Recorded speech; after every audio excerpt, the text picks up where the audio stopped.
sound of her mare's terrified scream cut through the afternoon air like a blade, and before Eleanor Whitmore could draw another breath, she was running toward the swollen banks of the Arkansas River, her heart hammering against her ribs with a force that made her dizzy.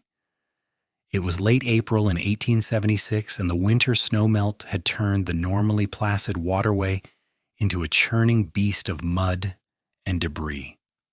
Eleanor had been leading Sage, her beloved chestnut mare, along the riverbank toward the town of Pueblo, Colorado, when a rattlesnake had spooked the animal. Sage had reared back, breaking free from Eleanor's grip, and in her panic had stumbled directly into the rushing water. Eleanor didn't hesitate. She kicked off her boots and plunged into the river after her horse, the cold water stealing the breath from her lungs. The current was stronger than she had anticipated, immediately pulling her under, filling her mouth and nose with muddy water. She surfaced, gasping, her heavy skirts already dragging her down. Through the spray and foam, she could see Sage's head bobbing frantically, her eyes rolling white with terror. Eleanor fought against the water, her arms burning as she struggled to reach her mare. Sage had been with her since she was 16 years old, a gift from her father before he died of cholera 2 years ago. The horse was all she had left of her old life in Missouri, before her mother remarried. And Eleanor found herself with a stepfather who looked at her in ways that made her skin crawl. She had fled 6 months ago, taking only Sage and what money she could hide in her saddlebags. The current pulled her under again, and this time Eleanor felt true fear course through her veins. Her lungs screamed for air. Her fingers found Sage's mane, and she held on, but the horse was thrashing, and Eleanor's grip was weakening. The world was becoming a blur of brown water and sky, and she realized with a strange clarity that she was drowning.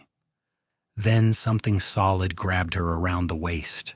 Strong arms pulled her against a hard chest, and she felt herself being hauled backward through the water. She tried to speak, to tell whoever it was about Sage, but water filled her mouth. The arms around her didn't let go even as she struggled. She could hear a man's voice, rough and urgent, shouting something she couldn't quite make out over the roar of the river. They broke the surface, and Eleanor dragged air into her burning lungs. "My horse," she choked out. "Please, my horse." "I've got her," the voice said close to her ear. "Stop fighting me or we'll all go under." Eleanor forced herself to go limp, trusting this stranger even though every instinct told her to keep reaching for Sage. She could feel powerful legs kicking beneath the water, propelling them toward the shore. The man had one arm wrapped around her waist and the other hand gripped Sage's bridle, somehow managing to tow both woman and horse through the treacherous current. It felt like hours, though it could only have been minutes. Eleanor's vision was graying at the edges when she felt solid ground beneath her.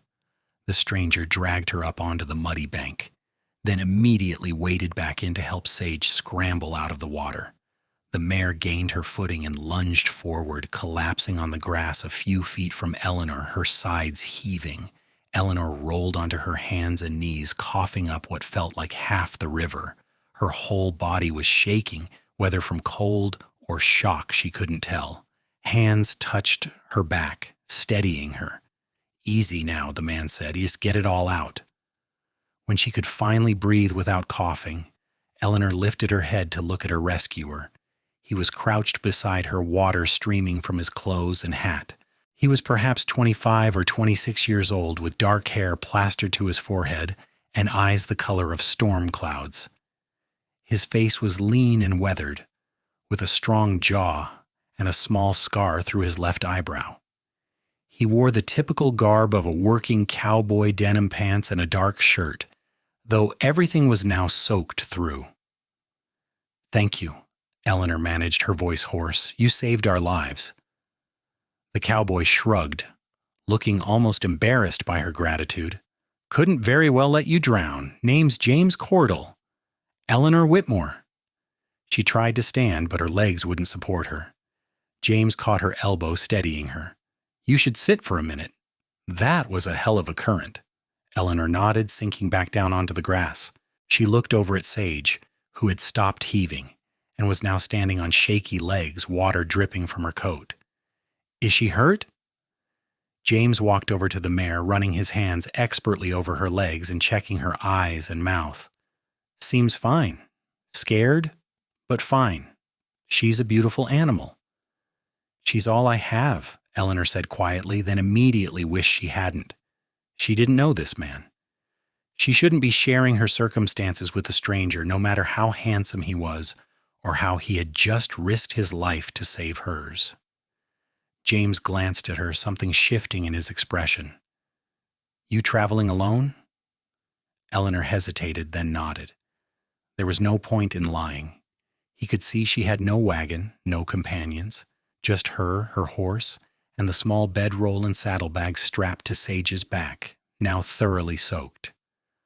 That's dangerous ease, James said, but his tone wasn't judgmental. If anything, he sounded concerned, especially for a woman. I can take care of myself, Eleanor said, lifting her chin despite the fact that she was sitting in a muddy heap, having just nearly drowned. To her surprise, James smiled. It transformed his face, softening the hard lines and making him look younger. I can see that. Most people wouldn't have gone into that river at all, let alone for a horse. Most people don't love their horses enough, Eleanor replied. James's smile widened. Fair point. He stood, offering her his hand. Can you ride? We should get away from this riverbank before it decides to claim more territory. There's an outcropping about a mile east where we can make camp and get dried out. Eleanor took his hand and let him pull her to her feet. An eyebrow. I promise I'm not going to an eyebrow. I promise I'm not going to hurt you, Miss Whitmore. I have a sister about your age. I'd want someone to help her if she was in trouble.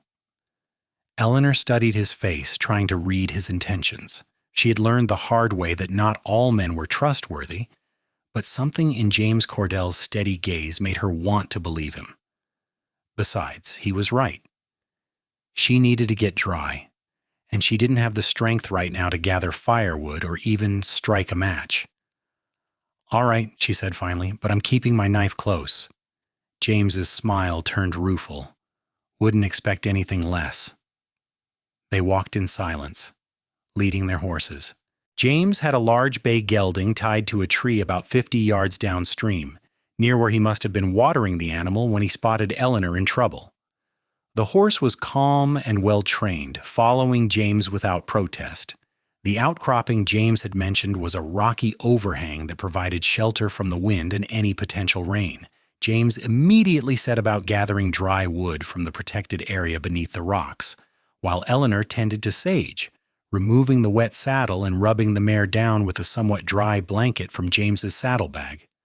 How long have you been traveling? James asked as he struck his flint, coaxing a flame to life in the small circle of stones he had arranged. 6 months, Eleanor said, give or take. Long time to be on the trail. James fed small twigs into the growing flame, gradually building it up. Where are you headed? West? Eleanor didn't elaborate. The truth was, she didn't have a specific destination. She just needed to be far away from Missouri and her stepfather's reaching hands. James didn't press, for which she was grateful. He got the fire going strong, then stood and shrugged out of his wet shirt, wringing it out before draping it over a rock near the flames. Eleanor tried not to stare at the play of firelight over his muscled chest and shoulders, the way water droplets traced the lines of his ribs. You should get out of those wet things, James said, turning away politely and reaching for a blanket in his pack. I'll turn my back. You can wrap up in this until your clothes dry. Eleanor's dress was plastered to her skin, and she was starting to shiver uncontrollably. She knew he was right, but the vulnerability of the situation made her heart race. Still, pneumonia would kill her just as surely as drowning, and probably more slowly. Thank you, she said quietly. James moved to the far side of the fire, his back turned, and busied himself with checking his saddlebags. Eleanor quickly stripped out of her dress, chemise, and petticoats, wringing each piece out before spreading them near the fire. She wrapped herself in the blanket James had provided, grateful for its warmth, even though it was slightly scratchy against her skin. "I'm decent," she said. James turned back around, and Eleanor saw his eyes flick over her briefly before he focused on the fire. If he had any improper thoughts, his face didn't betray them. "There's coffee in my pack, and some jerky. Not much, but it'll warm you up." They sat on opposite sides of the fire, and James produced a battered tin pot, which he filled with water from his canteen and set to boil. Eleanor watched him work, noting the easy competence of his movements. He was clearly a man used to taking care of himself on the trail. "What about you?" Eleanor asked. "Where are you headed?" "Colorado Springs," James said. "I've got work waiting at a ranch there, horse training." "That's what you do? Train horses?" James nodded. "Among other things. I've done most jobs a cowboy can do, but horses are my specialty. Your mare, she's got good lines. Quarter horse?" "Yes. My father bred her from his best stock." Eleanor felt the familiar ache in her chest at the mention of her father. "He taught me everything about horses." "He taught you well." James poured the now boiling water into a tin cup, added coffee grounds, and passed it to Eleanor. Their fingers brushed as she took it, and Eleanor felt a jolt of something she couldn't quite name. They talked as the sun sank lower in the sky, casting long shadows across the Colorado landscape. Eleanor found herself relaxing despite her earlier wariness. James was easy to talk to, with a dry sense of humor and an intelligence that belied his rough exterior. He told her about growing up on a small ranch in Texas, about losing his parents to a Comanche raid when he was 17, about raising his younger sister Mare until she married a shopkeeper in Abilene 2 years ago. "That's when I started drifting," James said, staring into the fire. "Didn't seem to be much point in staying put. Mary was settled and happy, and I was just rattling around in an empty house." "Don't you get lonely?" Eleanor asked.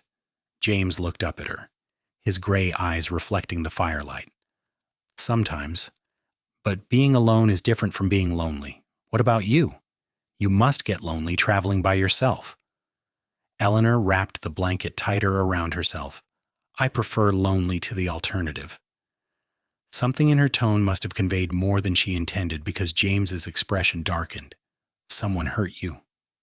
It wasn't a question. Eleanor looked away, her jaw tight. "It doesn't matter. I'm safe now." "It matters." James's voice was quiet but intense. Whoever he was, he had no right. Eleanor was surprised to feel tears pricking at her eyes. She had spent months building walls around the fear and shame, telling herself she was fine, that she had escaped, and that was all that mattered. But James's simple validation of her pain cracked something open inside her. "My stepfather," she said, the words barely above a whisper. He didn't manage to, but he tried. And my mother wouldn't believe me. So I left." James was quiet for a long moment. When he spoke, his voice was rough with suppressed anger. "I'm glad you got out, and I'm glad you took that mare with you. A man like that doesn't deserve anything good in his life." They sat in silence after that, but it wasn't uncomfortable. If anything, Eleanor felt lighter, as if sharing even that small piece of her story had lifted some of the weight she had been carrying. The stars came out, brilliant against the black sky. Eleanor's clothes were still damp, but the blanket and the fire kept her warm enough. She found herself studying James when she thought he wasn't looking, noting the way the firelight caught the angles of his face, the strength in his hands as he fed more wood to the flames. "You should sleep," James said eventually. "I'll keep watch." "You don't have to do that." "I want to." James met her eyes across the fire. "You're safe with me, Eleanor. I give you my word." Eleanor believed him. She couldn't explain why, but she did. She lay down on her side, the blanket wrapped around her, and closed her eyes. The last thing she saw before sleep claimed her was James's silhouette against the stars, strong and steady. She woke to the smell of coffee and the sound of birds greeting the dawn. For a moment, Eleanor was disoriented. Then she remembered the river, the near-drowning James pulling her to safety. She sat up, clutching the blanket to her chest, and saw that her clothes were dry and neatly folded beside her. James was across the camp, tending to the horses, his back to her. Eleanor quickly dressed, grateful for the warmth of dry fabric against her skin. When she emerged from behind a boulder, James glanced over and nodded. "Morning, there's coffee." "Thank you." Eleanor poured herself a cup, wrapping her hands around the tin for warmth. The morning air was crisp and cool. "Did you sleep at all?" "Enough." James finished checking his gelding's hooves and straightened. "I've been thinking. Colorado Springs is only about 30 miles from here. You should come with me." Eleanor's heart skipped a beat. "I couldn't impose." "It's not imposing. The trail isn't safe for a woman alone, and after yesterday, well." James ran a hand through his hair, looking uncharacteristically uncertain. "Look, I know you don't know me, but I can get you there safely, and once we're in town, you can decide what you want to do. Stay, move on, whatever, but at least you'll have options." Eleanor wanted to say yes more than she had wanted anything in a long time, but caution held her back. "Why would you do that for me?" James was quiet for a moment, then he met her eyes. "Because when I pulled you out of that river yesterday, something changed. I can't explain it, but I know I'm not ready to say goodbye to you yet."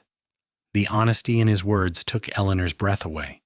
She thought about the months of running, of sleeping with one eye open, of trusting no one. She thought about the loneliness that had become her constant companion, and she thought about how, in the span of one evening, James Cordell had made her feel safer than she had in years. "All right," she said. "I'll come with you to Colorado Springs." James's face broke into a smile that made Eleanor's stomach flutter. "Good, that's good." They broke camp and headed north, riding side by side through the Colorado landscape. The terrain was beautiful in a harsh way, all red rock and scrub brush, with the Rocky Mountains rising in the distance like a promise. James pointed out landmarks and told her stories about the area, keeping up a steady stream of conversation that made the miles pass quickly. They stopped at midday to water the horses and rest in the shade of a cottonwood tree.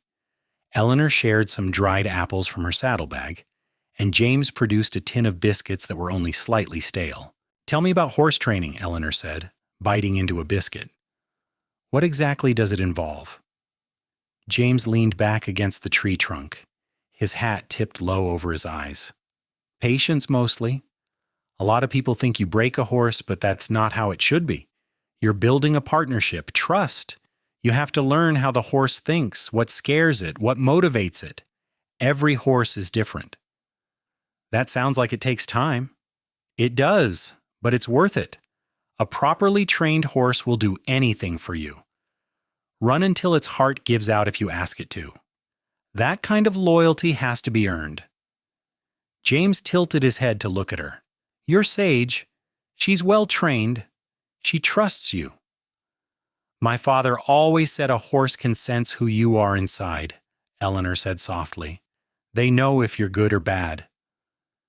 "Your father was a wise man."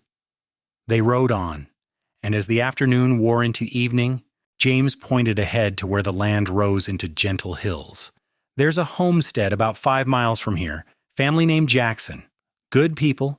We can stop there for the night, get a proper meal, and sleep in a barn at least." Eleanor felt a flicker of anxiety at the thought of meeting strangers, but James seemed confident, so she nodded her agreement.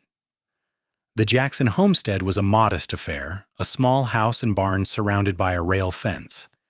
As they approached, a woman emerged from the house, wiping her hands on her apron. She was perhaps 40, with graying hair pulled back in a bun and a kind, weathered face.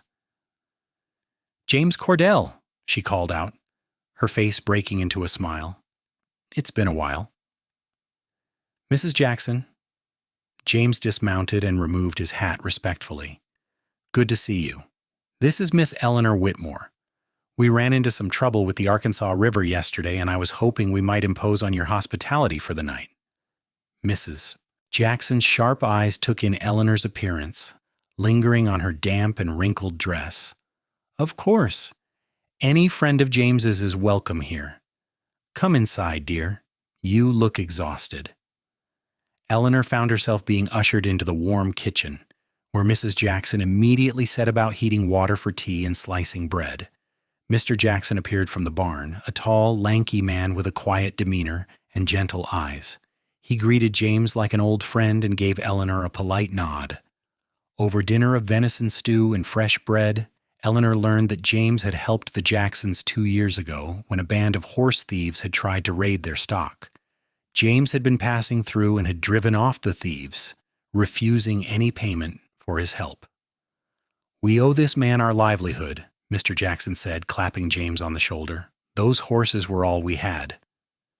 James looked embarrassed by the praise, changing the subject to ask about the Jacksons' children. They had 3, all grown and moved away, which explained the quiet of the homestead. After dinner, Mrs. Jackson showed Eleanor to a small bedroom that had once belonged to their daughter. "You'll sleep here tonight, dear. I've put out a nightgown, and there's water for washing. Take your time." Eleanor nearly wept at the kindness. She washed away the grime of the trail and slipped into the clean nightgown, feeling more human than she had in weeks. When she emerged, she found James on the front porch smoking a thin cigar and staring out at the darkening landscape. "They're good people," Eleanor said, joining him. "The best." James took a drag on the cigar, then stubbed it out. "Not everyone out here is bad, Eleanor. I know you've seen the worst of what people can be, but there's good too." Eleanor leaned against the porch railing, close enough to James that she could feel the warmth radiating from his body. "You're good." James turned to look at her, and in the dim light from the windows behind them, his eyes were dark and intense. "I try to be." They stood there for a long moment, something electric passing between them. Eleanor found herself leaning closer, drawn by a force she couldn't quite name. James's hand came up, his fingers brushing a strand of hair back from her face. "Eleanor," he said softly, and her name on his lips was the sweetest thing she had ever heard. Before she could respond, Mrs. Jackson called from inside that it was getting late and Eleanor should get her rest. The spell broke, and Eleanor stepped back, her cheeks flushing. "Good night, James," she said. "Good night, Eleanor." She lay awake for a long time that night, replaying the moment on the porch, wondering what might have happened if Mrs. Jackson hadn't interrupted. Her heart was racing in a way that had nothing to do with fear and everything to do with the gray-eyed cowboy sleeping in the barn. They left early the next morning with full bellies and renewed supplies thanks to Mrs. Jackson's generosity. The day was clear and bright, and Eleanor felt her spirits lift as they rode. She and James fell into an easy rhythm, comfortable silences interspersed with conversation that ranged from the mundane to the profound. James told her about his dreams of someday having his own ranch, a place where he could raise and train horses properly. Eleanor shared her love of reading, admitting that she had been a school teacher for a brief time before her father died. "You should teach again," James said. "Colorado Springs has a school. They're always looking for qualified teachers." "Maybe," Eleanor said, but the idea appealed to her more than she wanted to admit. She had missed teaching, missed the satisfaction of watching children's faces light up when they mastered something new. They made camp that night in a grove of pines, the air sweet with the scent of sap and needles. After dinner, James produced a harmonica from his saddlebag and played a few slow, melancholy tunes that made Eleanor's chest ache with an emotion she couldn't quite name. "That's beautiful," she said when he finished. "Where did you learn to play?" "My mother taught me. She said music was good for the soul." James turned the harmonica over in his hands, his expression distant. I like to think she was right. Eleanor moved closer, drawn by the vulnerability in his voice. "I'm sure she was." "Play something else?" James obliged, switching to a livelier tune that made Eleanor smile. When he finished, she applauded, and he gave a mock bow from his seated position. "Your turn," he said. "What's your talent?" "I don't have any."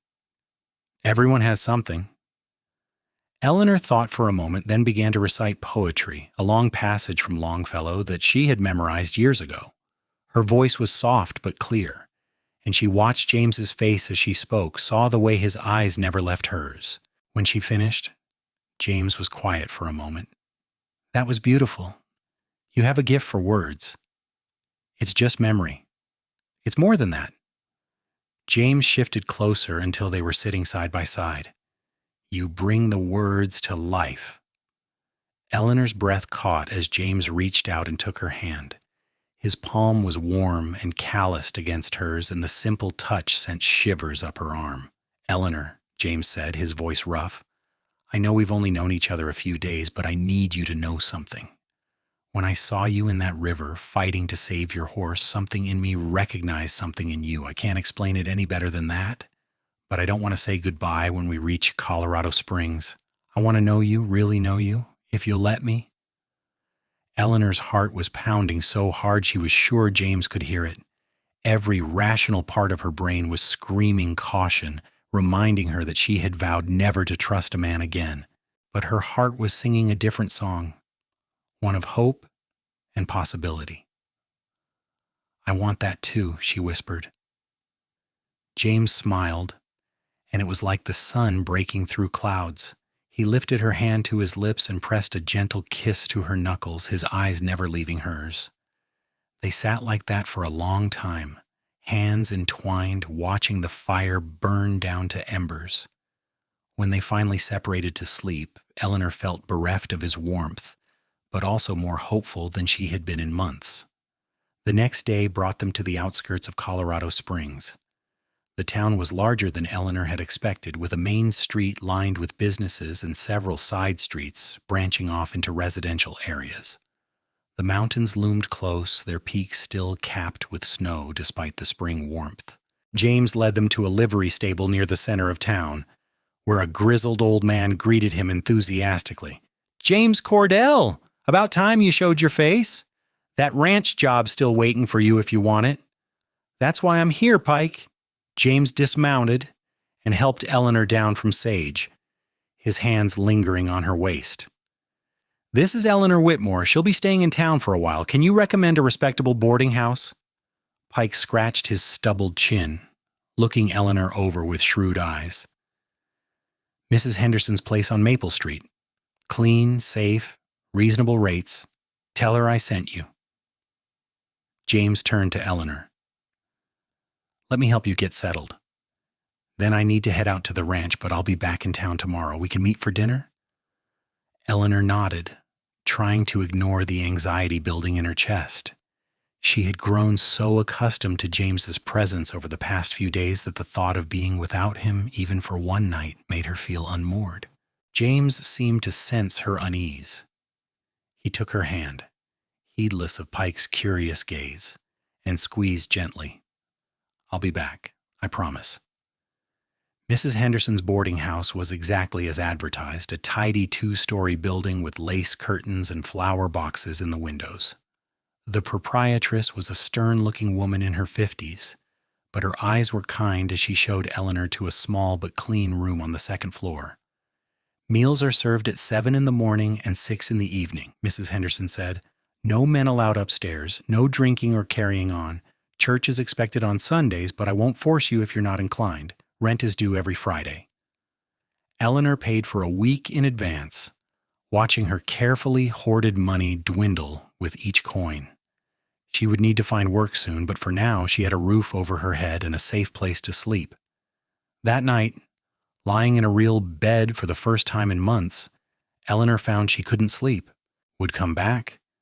She must have eventually would come back. She must have eventually dozed off because she woke to sunlight streaming through the window and the sound of activity from the street below.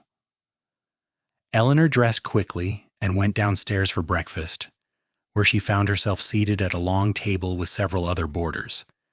They were mostly single men, workers, and drifters, though there were 2 other women, both older and both eyeing Eleanor with curious speculation.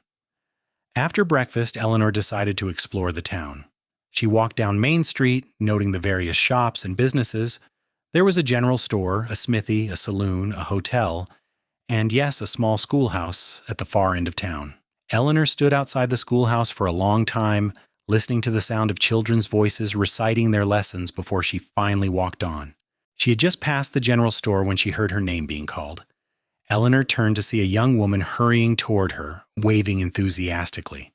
The woman was perhaps 20, with curly blonde hair and an infectious smile.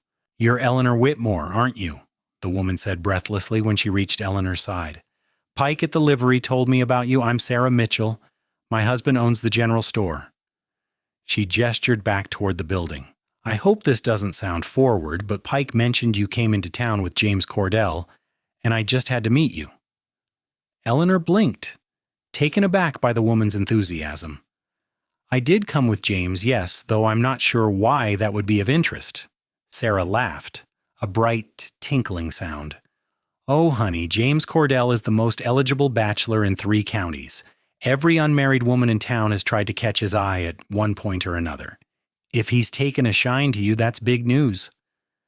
She looped her arm through Eleanor's as if they were old friends. "Come on, let me buy you a cup of coffee and you can tell me all about it." Eleanor found herself being swept along to a small cafe, where Sarah ordered coffee and pie for both of them despite Eleanor's protests. As they sat, Sarah leaned forward conspiratorially. "So, is it true he pulled you out of the river? How did you know about that?" "Pike is the biggest gossip in town," Sarah grinned. "So it is true? How romantic." Eleanor felt her cheeks heat. It was terrifying, actually. "I nearly drowned trying to save my horse." Sarah's expression softened. "I'm sorry. I didn't mean to make light of it. That must have been awful. But James saved you, and now here you are. That's something, isn't it?" Eleanor found herself smiling despite her embarrassment. There was something irresistibly warm about Sarah, a genuine kindness that put her at ease. "It is something," she admitted. They talked for over an hour, and Eleanor learned that Sarah had moved to Colorado Springs 2 years ago after marrying Thomas Mitchell, a widower with a young son. Sarah had been a mail-order bride, responding to an advertisement, and had fallen genuinely in love with her husband despite the unconventional beginning. "Sometimes the best things in life come from taking chances," Sarah said, reaching across the table to squeeze Eleanor's hand. "I think you and James could be good for each other. He's a good man, Eleanor. One of the best I've ever known." Eleanor wanted to believe that. She was starting to believe it, despite all her reasons for caution. That evening, Eleanor was sitting on the front porch of the boarding house, watching the sun set behind the mountains when she saw James riding up the street. Her heart leaped at the sight of him, and she was on her feet before she could think twice. James dismounted and tied his horse to the rail, then climbed the steps to join her. He had cleaned up, his hair still damp from washing, and he was wearing a fresh shirt and vest that made his eyes look even more gray. "Hello," he said, and the simple word held so much warmth that Eleanor felt her knees go weak. "Hello yourself. Are you hungry? There's a restaurant a few streets over that serves the best steaks in Colorado." Eleanor was suddenly ravenous. "That sounds wonderful." They walked side by side through the evening streets, not touching, but close enough that Eleanor could feel the heat from James's body. The restaurant was small and cozy, with checkered tablecloths and lanterns casting a warm glow. James pulled out Eleanor's chair for her, a gesture so courtly that it made her smile. Over dinner, James told her about the ranch. It was a large operation, owned by a man named Robert Carson, who raised cattle and horses. James would be responsible for training the horses, working with both the ranch stock and outside horses that people brought in. "It's good work," James said. "Steady pay, and Carson is fair. He's even offered me a cabin on the property so I won't have to sleep in the bunkhouse with the other hands." "That's generous of him?" James met her eyes across the table. "I told him I might be wanting to bring a wife out to that cabin someday soon, and he said I'd have his blessing." Eleanor's breath caught. "James, I know it's fast," James said, reaching across the table to take her hand. "I know we've only known each other a few days, but Eleanor, I've never felt like this about anyone. When I'm with you, everything makes sense. When I'm not with you, all I can think about is getting back to you." Eleanor felt tears pricking at her eyes. "I feel the same way. But I'm scared, James. I'm scared of trusting this, of trusting you, even though everything in me wants to." James stood and moved around the table, pulling Eleanor to her feet and into his arms. She went willingly, burying her face against his chest and breathing in the scent of him, soap and leather and something uniquely his own. "I will never hurt you," James said fiercely, his arms tight around her. "I swear on everything I hold sacred, Eleanor. I will spend every day of my life proving to you that you can trust me." Eleanor pulled back just enough to look up at him, and what she saw in his face made her decision. She rose on her toes and pressed her lips to his, a soft, tentative kiss that quickly deepened as James's arms tightened around her. It was Eleanor's first real kiss, and it was everything she had read about in novels and more.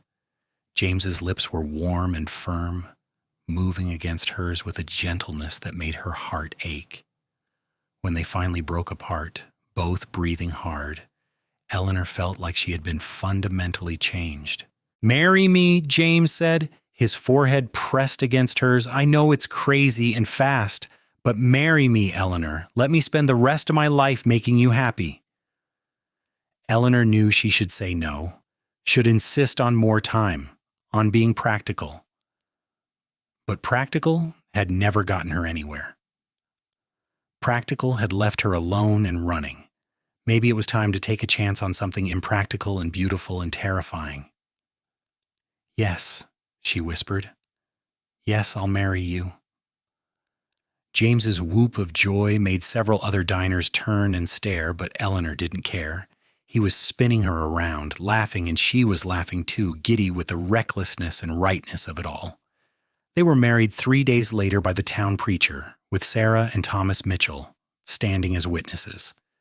Eleanor wore a simple dress that Sarah had helped her pick out from the general store, pale blue cotton with lace at the collar and cuffs. James wore his Sunday best, his dark hair slicked back and his face shaved smooth. The ceremony was short and sweet, and when the preacher told James he could kiss his bride, he did so with such tenderness that Eleanor felt tears slip down her cheeks. Sarah was openly weeping, and even Thomas looked misty-eyed. Afterwards, Sarah and Thomas hosted a small celebration at their home, with cake and lemonade and a few other friends from town. Eleanor met more of James's acquaintances, all of whom seemed genuinely happy for them and welcomed Eleanor warmly. As the evening wound down and they prepared to leave for the cabin at Carson Ranch, Sarah pulled Eleanor aside for a hug. "You're going to be so happy," she whispered. "I just know it." Eleanor hugged her back, grateful for this unexpected friendship. "Thank you for everything, Sarah. I don't know what I would have done without you these past few days." That's what friends are for. The ride out to Carson Ranch took about an hour, and by the time they arrived, the moon was high and full, casting silver light over the landscape. The cabin James had mentioned was small but sturdy, set apart from the main ranch buildings. He had spent the past few days preparing it, and when he carried Eleanor over the threshold, she gasped at the sight. There were wildflowers in a jar on the table, fresh linens on the bed, and a fire already crackling in the stone fireplace. It was humble, but it was more than Eleanor had dared hope for. It was a home. "Do you like it?" James asked, setting her down gently. Eleanor turned to face him, her eyes shining. "I love it. I love you." "I love you too," James said, and pulled her into his arms. That night, they consummated their marriage with a tenderness and passion that left Eleanor breathless and transformed. James was patient and gentle, always checking that she was all right, moving slowly and letting her set the pace. The pleasure he brought her was something she had never imagined, a connection deeper than anything physical, as if their souls were entwining along with their bodies. Afterward, they lay tangled together in the bed, Eleanor's head on James's chest as he stroked her hair. "No regrets?" James asked softly. "None," Eleanor said. "You?"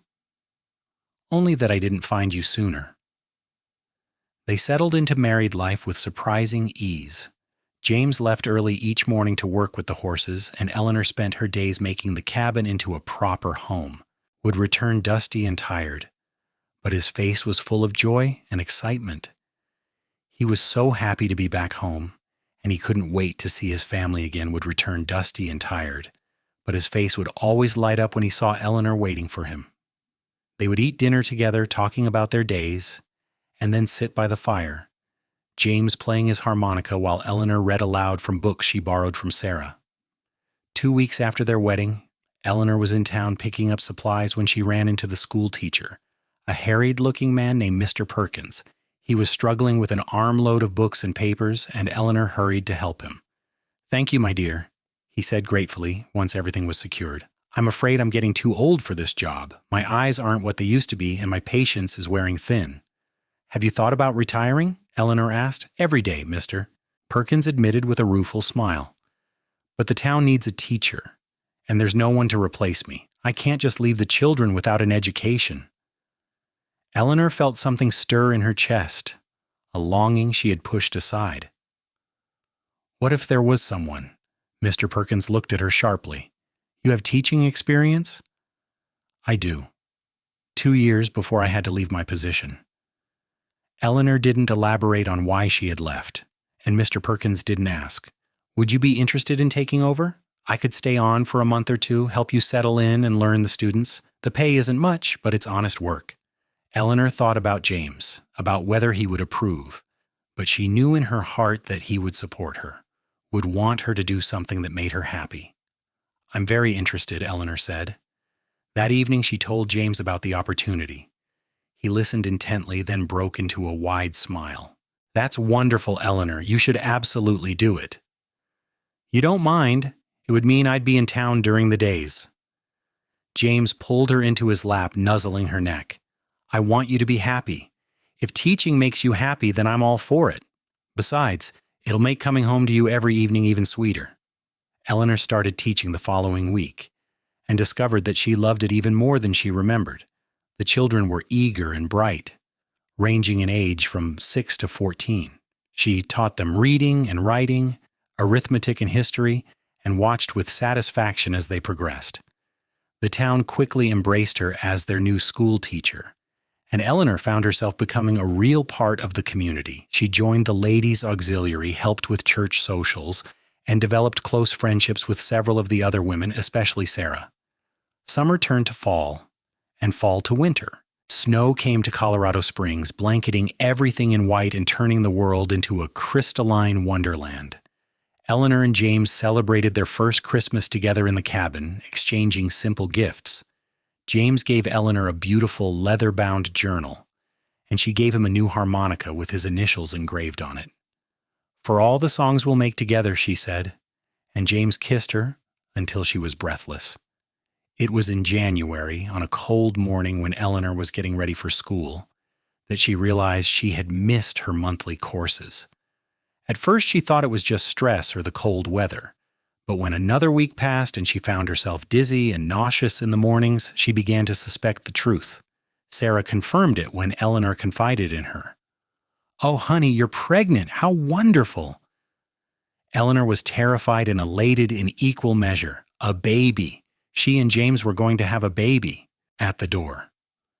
Before he could even remove his hat, she blurted out, "I'm going to have a baby." James froze, his eyes going wide. "What? A baby? We're going to have a baby, James." For a moment, James just stared at her. Then his face broke into the most radiant smile Eleanor had ever seen. He let out a shout of pure joy, scooped her up, and spun her around before seeming to remember her condition and setting her down carefully. "Are you happy?"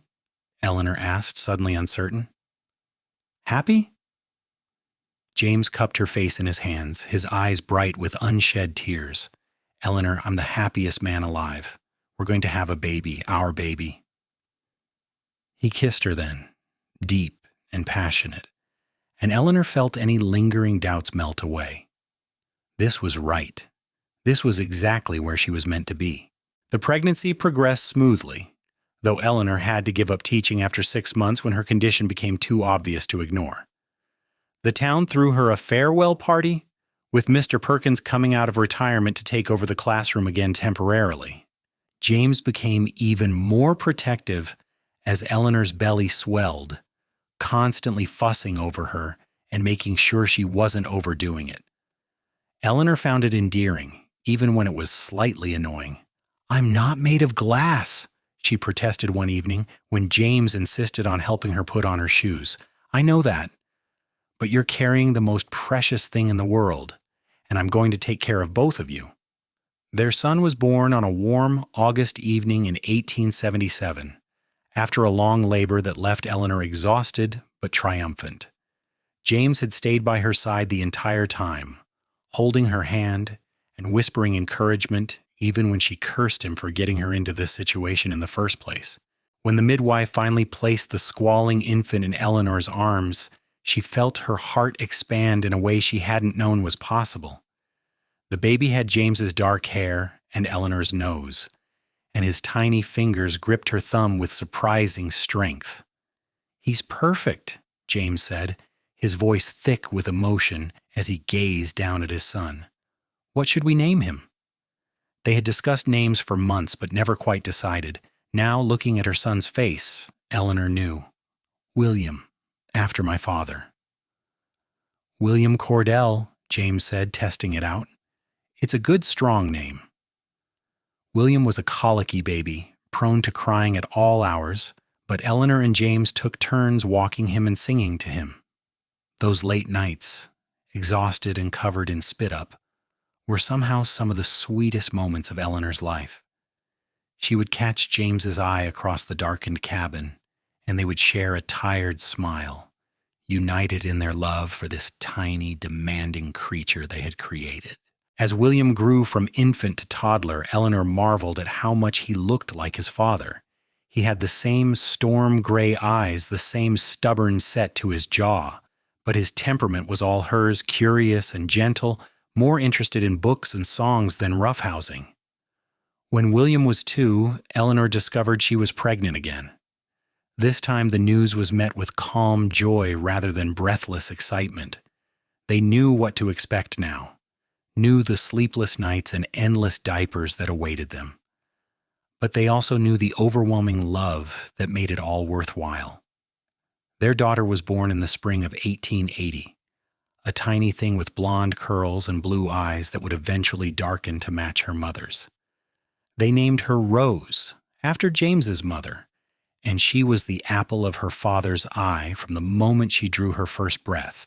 Where William had been colicky and fussy, Rose was placid and content, sleeping through the night from just a few weeks old and smiling at anyone who looked at her. William, now 3 years old, was fascinated by his baby sister, constantly wanting to hold her and show her his toys. "Gentle, William," Eleanor would remind him as he patted Rose's head with a toddler's enthusiastic lack of coordination. But she loved seeing the bond forming between her children, loved the family they were building. James had been promoted to head trainer at the ranch, and with the increased salary came the opportunity to start saving for their own land. It was a dream they shared, whispered about, late at night after the children were asleep. A place of their own, where James could raise and train horses, and Eleanor could teach if she wanted, or simply tend to their home and family. It took 3 more years of scrimping and saving, but finally in 1883 they had enough to buy a small parcel of land about 10 miles from town. It wasn't much, just 40 acres with a creek running through it and a flat meadow perfect for grazing, but it was theirs. They built a house together, James doing the heavy construction with help from friends and neighbors, while Eleanor planned the layout and details.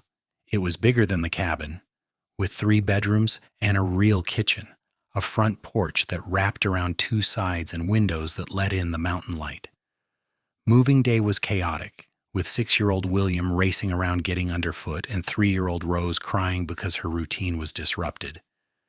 But when they finally got everything settled and sat down to their first dinner in the new house, Eleanor looked around at her family and felt a contentment so deep it was almost painful. "Happy?" James asked, reaching across the table to take her hand. "Beyond measure," Eleanor replied. The ranch prospered slowly but steadily. James's reputation as a horse trainer spread, and people came from all over Colorado to have him work with their animals. Eleanor started taking in students again, children from neighboring ranches who were too far from town to attend the regular school. She would teach them 3 days a week in the front room of their house, and the extra income helped build up their savings. William grew into a serious, thoughtful boy who loved reading and had a natural way with animals that made his father proud. Rose was bright and energetic, always into some mischief or another, but with a sweetness that made it impossible to stay angry with her. In 1885, Eleanor discovered she was pregnant again. She was 30 years old now, and this pregnancy was harder than the previous two. She was tired all the time, and her back ached constantly. But James was endlessly patient, taking over more of the household duties and entertaining the children while Eleanor rested. Their second daughter was born in late January of 1886 during a snowstorm so fierce that the midwife barely made it to the house in time. It was a difficult birth, and there were moments when Eleanor genuinely feared she might not survive. But she fought through it, driven by the need to meet this child and to stay with James and her other children. They named her Grace because her arrival felt like divine grace, a blessing they hadn't been sure they would receive. She had her mother's auburn hair and her father's gray eyes, and from the beginning she was a fighter, strong and healthy despite the difficult birth. The years that followed were full and rich. The ranch continued to grow, and they eventually hired a young man named Daniel to help James with the training and daily ranch work. Eleanor's teaching practice expanded, and she found herself educating not just children but occasionally teaching adult women to read and write, something that gave her deep satisfaction. William, now a teenager, was showing interest in following his father into horse training. He had the patience and intuition for it, able to gentle the wildest horse with nothing but time and soft words. James worked with him every day, teaching him everything he knew. Rose, at 12, was showing a different kind of talent. She had a beautiful singing voice and a natural flair for performance. Eleanor encouraged her, inviting her to sing at church and local gatherings. Sarah, who had become like a sister to Eleanor over the years, predicted that Rose would end up on a stage someday. Little Grace, now 5 years old, was still figuring out who she was, but she had a fierce independence and a protective streak that manifested in how she defended her siblings from any perceived slight. It was in the summer of 1891 that Eleanor received a letter that shook her to her core. It was from a lawyer in Missouri informing her that her mother had passed away and that Eleanor had been left a small inheritance. But it was the news about her stepfather that truly stunned her. He had been convicted of assaulting another young woman 2 years after Eleanor fled and had died in prison just 6 months ago. Eleanor sat at the kitchen table, the letter trembling in her hands, feeling a complicated mix of vindication, grief, and relief. She had been right. She had been right to run, right not to trust him. But she also felt a deep sadness for her mother, who had chosen her husband over her daughter and had lived with that choice. James found her there an hour later, tears streaming silently down her face. He didn't need to ask what was wrong. He simply gathered her into his arms and held her while she cried for the mother she had lost long before her actual death, for the girl she had been, and in relief that the man who had haunted her nightmares was finally gone from the world. "You're safe now," James murmured into her hair. "He can never hurt you or anyone else again." Eleanor pulled back to look at her husband, this man who had saved her in more ways than pulling her from a river. "I was already safe. The day you found me, that was the day I started being safe." The inheritance, modest though it was, allowed them to expand the ranch further and build a proper barn with stalls for training horses. Business boomed, and by 1895, the Cordell Ranch was known throughout Colorado and into neighboring states as the best place to get a horse trained right. William, now 20, had fully taken over much of the training work, allowing James to focus on the business side of things. He was courting a sweet girl from town named Lucy, and Eleanor suspected an engagement was coming soon. Rose, at 17, had indeed developed her musical talents and was giving voice lessons to younger girls in town, though she still helped around the ranch and with Eleanor's teaching. She had a line of young men interested in courting her, but so far none had caught her eye. Grace, now 11, had discovered a love of horses that rivaled her father's and brothers, and could often be found in the barn before dawn, caring for the animals. One evening in late spring, as Eleanor and James sat on their porch watching the sunset paint the mountains gold and purple, James turned to her with a soft smile. "Do you ever think about that day at the river?" Eleanor laughed. "Only about once a week." "I think about it every day," James admitted. "I think about what would have happened if I'd been 5 minutes later, or if I hadn't been there at all. I think about how close I came to never meeting you, never having this life." Eleanor reached over and took his hand, threading her fingers through his. "But you were there, and we did meet. And look at everything we've built." James raised her hand to his lips, kissing her knuckles in the same gesture he had used that first night by the campfire 20 years ago. "Best decision I ever made, jumping into that river." "Best decision I ever made was saying yes when you proposed after knowing you for 3 days," Eleanor countered. They sat in comfortable silence, watching as stars began to appear in the darkening sky.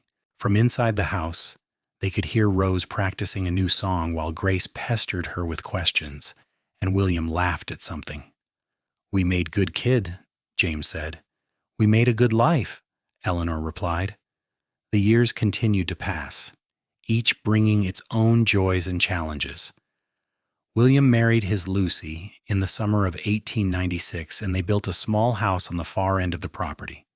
A year later, they welcomed a son, making Eleanor and James grandparents for the first time. Holding her grandson, Eleanor was struck by the circle of life, how this tiny being was connected to that terrified young woman who had gone into a river to save her horse. Rose eventually fell in love with a traveling musician who passed through town, and after a whirlwind courtship, they married and moved to Denver, where Rose could pursue her musical ambitions more fully. Eleanor missed her desperately, but was so proud of her daughter's courage in following her dreams. Grace, as predicted, became a skilled horsewoman and trainer in her own right. She had no interest in marriage, declaring that she would much rather work with horses than deal with men, which made James laugh and Eleanor worry, though not too much. Grace was happy, and that was what mattered. In 1900, as a new century dawned, Eleanor and James celebrated their 25th wedding anniversary. The whole family gathered at the ranch, including Rose and her husband from Denver, William and Lucy, with their 3 children now, and various friends from town and neighboring ranches. Sarah, her hair now more gray than blonde, raised a glass in toast. To Eleanor and James Cordell, who proved that sometimes love at first sight is real, and that taking crazy chances can lead to the most beautiful lives. Everyone cheered and drank, and Eleanor felt tears prick her eyes. She looked at James, who was smiling at her with the same warmth and love he had shown that first night by the campfire. Later, after everyone had gone home or to bed, Eleanor and James took a walk down to the creek that ran through their property. The moon was full, casting silver light over the water, and Eleanor was suddenly transported back to that day in the Arkansas River, to the terror and then the relief of strong arms pulling her to safety. "Do you ever regret it?" she asked James. "Marrying me so quickly? You barely knew me." James stopped and turned to face her, cupping her face in his hands the way he had 1,000 times before. "I knew everything I needed to know about you in those first 3 days. You were brave enough to risk your life for something you loved. You were strong enough to survive losing everything and keep going. You were smart and kind and beautiful. What else did I need to know?" Eleanor felt the tears spill over. "I love you so much, James Cordell." "I love you too, Eleanor. From the moment I saw you in that river, fighting and refusing to give up, I loved you, and I'll love you until the day I die and beyond if there's anything beyond." They kissed under the moonlight, and it was just as sweet and full of promise as their first kiss had been all those years ago. As they walked back to the house, hand in hand, Eleanor reflected on the journey that had brought her here. She had started out as a frightened young woman running from trauma with nothing but a horse and a desperate hope for something better. She had nearly died in a river and instead had found life. Real, full, abundant life. She had found James and through him had found herself. She had built a family and a home and a community. She had taught children and raised her own and watched them grow into good people. She had known sorrow and fear, yes, but also more joy than she had ever imagined possible. And it all started with a cowboy who had the courage to dive into a raging river to save a woman and her horse. The years continued to be kind to them. They grew old together, their hair graying and faces weathering, but the love between them never dimmed.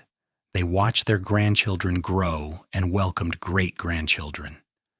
The ranch thrived under William's management, with Grace working alongside him and eventually training the next generation of Cordells in the art of horse training. Rose made a name for herself in Denver's music scene, performing regularly and teaching at a music conservatory.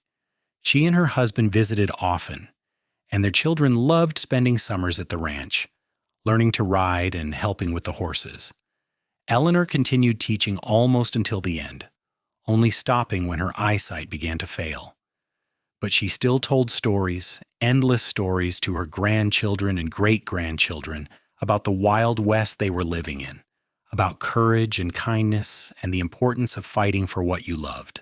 On a warm September evening in 1916, Eleanor sat on the porch of the ranch house, wrapped in a quilt despite the mild weather. She was 71 years old, and her body was finally giving out after a life well lived. James sat beside her, holding her hand. His own body bent with age, but his eyes still that same stormy gray that had captured her heart 40 years ago. "Do you remember what I said that night by the campfire?" James asked softly. "About recognizing something in you?" Eleanor smiled. "I remember everything about those days." "I was wrong," James said. Eleanor looked at him in surprise, and he squeezed her hand. "It wasn't that I recognized something in you. It was that I recognized you. Like my soul had been waiting my whole life for you to show up. And when you did, even drowning in a river, it said, 'There you are, finally.'" Eleanor felt tears slip down her weathered cheeks. "There you are," she repeated softly. "Yes, that's exactly right." They sat together as the sun set, painting the sky in shades of orange and pink and purple, the same mountains they had watched for 40 years standing eternal and beautiful in the distance.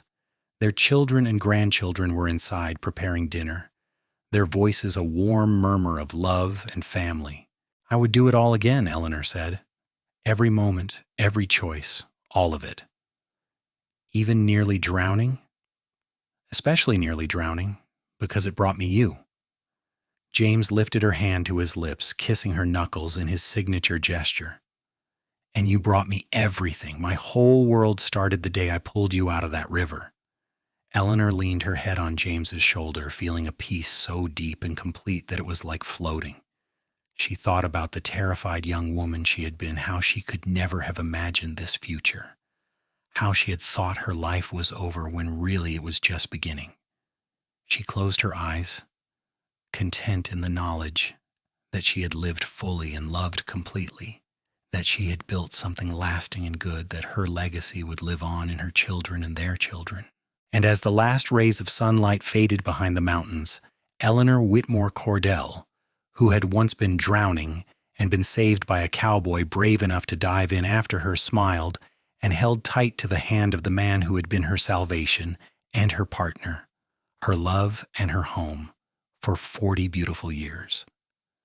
The ranch continued to thrive long after Eleanor and James eventually passed, their love story becoming a legend in the family, told and retold to each new generation. The lesson was always the same, that sometimes courage means jumping into dangerous waters, that love can be both sudden and lasting, and that the best things in life often come when you're brave enough to take a chance on something that seems crazy. And every time a Cordell grandchild asked how great-grandma Eleanor and great-grandpa James met, the answer was always the same. She was drowning in the river trying to save her mare, and he dove in and pulled them both out. And from that day forward, they were never apart again, not in any way that mattered.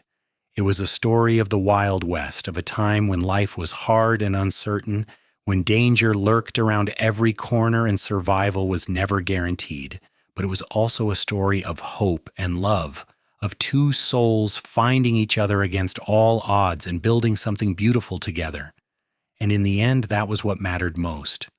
Not the danger they had faced or the challenges they had overcome, but the love they had shared and the family they had built and the life they had lived together fully and joyfully until the very end. To the property often comment on the painting that hangs in the main house, of a young woman in the water reaching for a horse while a cowboy dives in to save them both, captured in a moment of fear and courage and the beginning of something extraordinary. Underneath the painting is a small plaque with a quote, words that Eleanor once wrote in her journal. "I went into that river expecting to die, and instead I found life, real life, the kind worth living. And it all started with a cowboy who was brave enough to jump in after me." That was the true heart of their story. Not just the dramatic rescue, but everything that came after, the slow building of trust, the deepening of love, the creation of a family and a legacy. It was a reminder that sometimes the worst moments of our lives are actually doorways to the best, that rock bottom can be the foundation on which we build everything beautiful. Eleanor and James Cordell had proven that love doesn't always follow a sensible timeline, that sometimes you just know, and that when you find the right person, you hold on tight and never let go. They had shown that a life built on love and trust and mutual respect could weather any storm, overcome any obstacle, and create joy that echoed through generations. And it all started with a river, a drowning woman, a terrified horse, and a cowboy who didn't hesitate to dive in and save them both, not knowing that in doing so, he was saving himself too, finding his future, his family, his forever. That was the story of Eleanor and James Cordell. A Wild West love story, true and enduring, passed down through the ages as a testament to the power of courage, the strength of love, and the beauty of two souls recognizing each other and choosing every single day to build a life together. And if you listened carefully on quiet evenings at the ranch, when the wind whispered through the grass and the mountains stood silent and eternal in the distance, you could almost hear the echo of their laughter, the sound of a harmonica playing gentle tunes, and the voice of a woman reading poetry by firelight, all of it woven together into a symphony of love that would never truly fade. Because some love stories don't end. They just become part of the landscape, part of the air, part of the very earth itself, nourishing future generations and reminding us all that love, true love, is the most powerful force in the world. More powerful than rushing rivers or dangerous frontiers or all the hardships life can throw our way. Eleanor and James had known that truth, had lived it every day of their lives together. And their story, born in a moment of crisis and growing into something magnificent and enduring, would continue to inspire as long as there were people to tell it and hearts to hear it. That was their legacy, not just the ranch or the family or the success they had achieved, but the simple, profound truth they had proven with their lives, that love is worth fighting for, worth risking everything for. And when you find it, you hold on with both hands and never let go. And somewhere, in whatever comes after this life, Eleanor and James Cordell were together still, holding hands and watching over the legacy they had built, the family they had raised, and the love story that would never truly end because it had become part of something bigger than themselves. It had become legend. It had become hope.